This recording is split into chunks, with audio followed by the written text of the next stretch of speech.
Assalamualaikum warahmatullahi wabarakatuh. Perkenalkan, nama saya Ahmad Zainal Abidin dari kelas 11 AKL 2. Di sini saya akan menjelaskan materi KD 3.3 Iman kepada kitab-kitab Allah Subhanahu wa taala. Tugas mapel pendidikan agama Islam. Akan membahas 6 poin, yaitu poin yang pertama, pengertian iman kepada kitab-kitab Allah. Poin yang kedua, pengertian suhuf dan kitab. Poin yang ketiga, dalil-dalil yang terkait tentang iman kepada kitab-kitab Allah Subhanahu wa taala. Poin yang keempat, manfaat iman dan hikmah kepada kitab Allah. Poin yang kelima, perilaku-perilaku yang mencerminkan beriman kepada kitab-kitab Allah.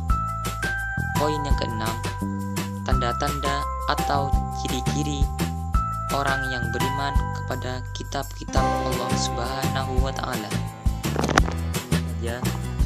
Poin yang pertama, pengertian iman kepada kitab-kitab Allah. Iman kepada kitab-kitab Allah Subhanahu wa taala artinya meyakini sepenuh hati bahwa Allah telah menurunkan kitab kepada nabi atau rasul yang berisi wahyu untuk disampaikan kepada seluruh umat manusia. Allah dibagi menjadi 4. Yang pertama, kitab Taurat. Kitab Taurat diturunkan kepada Nabi Musa alaihissalam. Ditulis dalam bahasa Ibrani. Kitab Taurat berisi tentang syariat, hukum, dan kepercayaan yang benar kepada Allah. Isi pokok dari kitab Taurat adalah: yang pertama, memerintahkan untuk hormati dan cintailah Allah Subhanahu wa taala. Yang kedua, memerintahkan untuk sebutlah nama Allah dengan hormat. Yang ketiga, memerintahkan untuk mensucikan hari Sabtu. Yang keempat, memerintahkan untuk menghormati dan menyayangi ibu bapakmu. Yang kelima, memerintahkan untuk jangan membunuh. Yang keenam, memerintahkan untuk jangan melakukan zina. Yang ketujuh, memerintahkan untuk jangan mendekati ingin berbuat zina. Yang kedelapan, memerintahkan untuk jangan melakukan pencurian. Yang kesembilan, memerintahkan untuk jangan berbohong dan dusta. Yang ke-10, memerintahkan untuk jangan mengambil dan merampas hak milik orang lain. Yang kedua, yaitu kitab Zabur. Kitab Zabur diturunkan kepada Nabi Daud alaihissalam. Berisi Mazmur, pujian-pujian kepada Allah dalam bahasa Kipti. Kitab ini tidak mengandung syariat baru karena Nabi Daud diperintahkan untuk mengikuti syariat yang telah dibawa oleh Nabi Musa. Kitab Zabur juga berisi tentang zikir, doa, dan nasihat-nasihat. Yang ketiga, kitab Injil. Seperti yang kita ketahui bahwa kitab Injil diturunkan kepada Nabi Isa alaihissalam, ditulis dalam bahasa Yunani oleh murid-murid Nabi Isa. Ada pula dalil adanya kitab Injil adalah firman Allah dalam surat Al-Maidah juz 5 ayat 46. Yang keempat, yaitu kitab Al-Quran.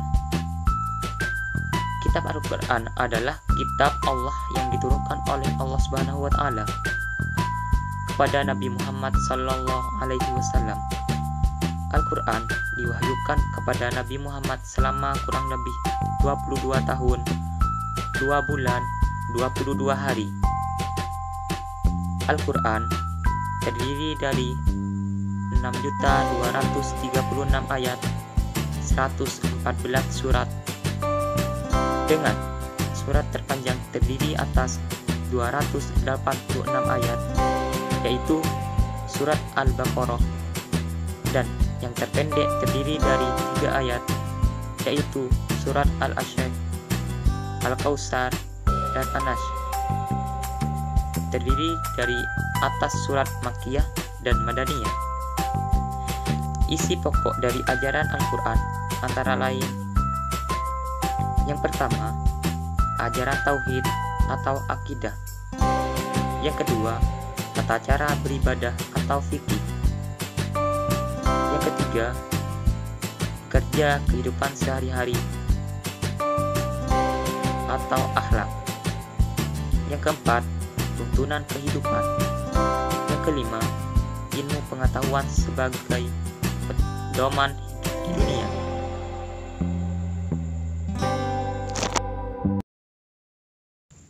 Pengertian suhuf dan kitab.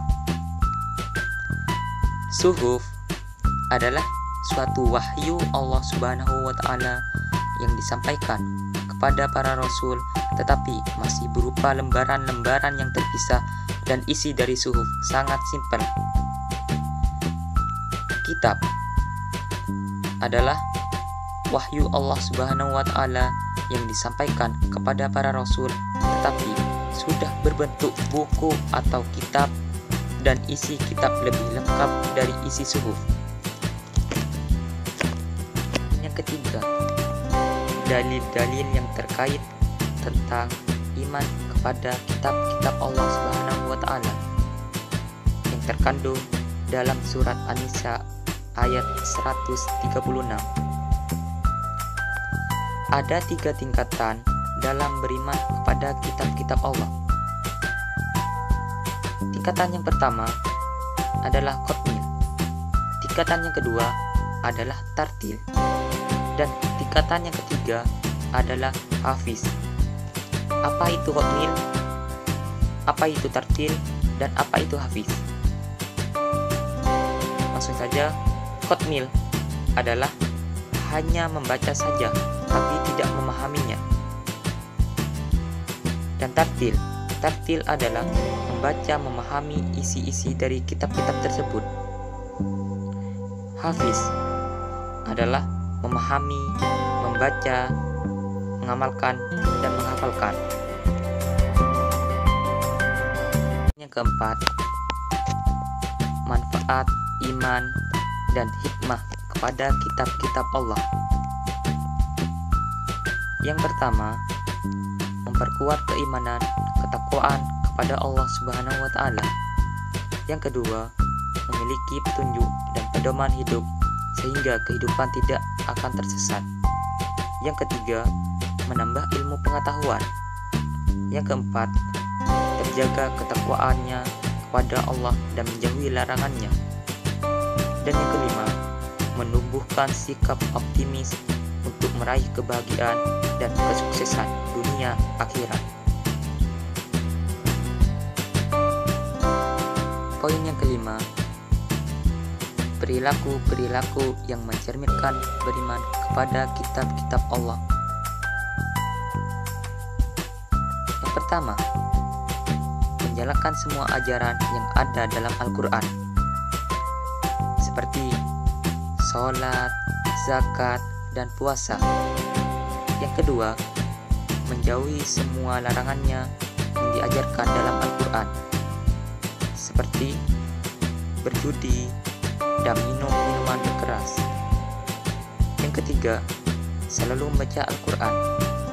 Yang keempat, berusaha menghafalkan dan belajar Al-Quran. Dan yang kelima, mengagumi Al-Quran dan tidak menyentuh Al-Quran pada saat tidak suci atau tidak berwudu.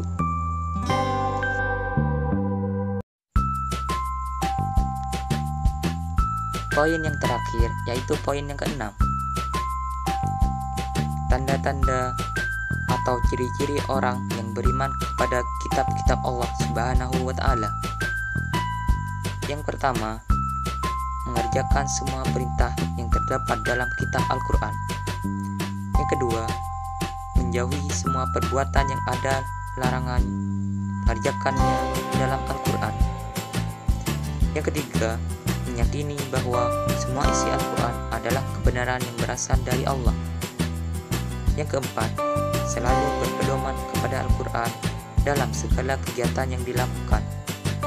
Yang kelima, membaca Al-Quran setiap hari. Dan yang keenam, mengkaji dan belajar tentang isi kandungan Al-Quran. Itu saja yang bisa saya sampaikan, kurang lebihnya saya mohon maaf. Wabillahi taufiq wal hidayah, wa ridha wal inayah. Wassalamualaikum warahmatullahi wabarakatuh.